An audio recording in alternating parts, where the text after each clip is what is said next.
question tells us that there are two enantiomeric products that form in this reaction, and each enantiomer can be formed two different ways, and to show the mechanism for each way to form each enantiomer. I've already got us started, and I've got us up to the important point. Let me just review what's going on so far. The first step, the alkene forms the epoxide with the per acid that's polymer bound. After we form the epoxide, we protonate the epoxide with the polymer bound acid to form a protonated epoxide. This is where the key step happens, and so I've kind of already drawn in what happens up to this point. At this point, water will open up the epoxide, and this is where we will form the two different enantiomers.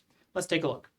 In one case, the oxygen could attack this carbon of the epoxide, opening up the epoxide. It does that because neither carbon is more substituted. Typically, when water opens up a bridged intermediate, it will open up at the most substituted position. Here, both positions are the same substituted, and so it could open up at this position.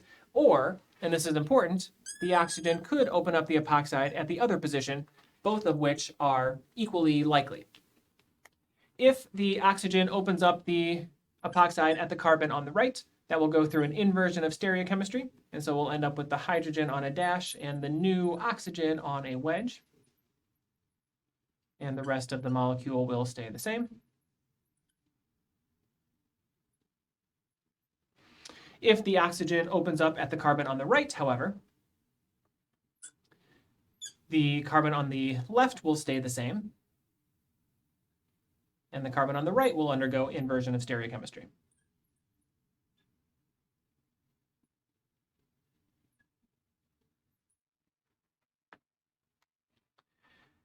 That is what happens when water opens up this enantiomer of the epoxide, the protonated epoxide. What happens if water opens up the opposite enantiomer of the protonated epoxide?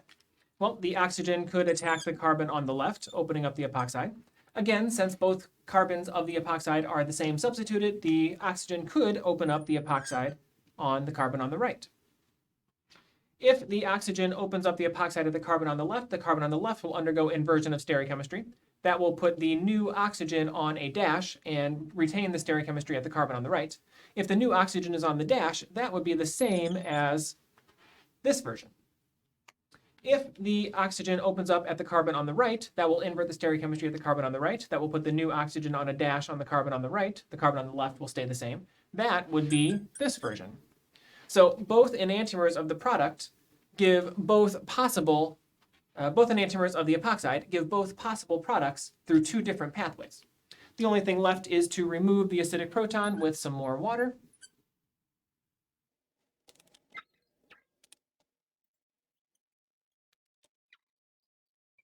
This neutralizes the product, and we form our final product of this reaction.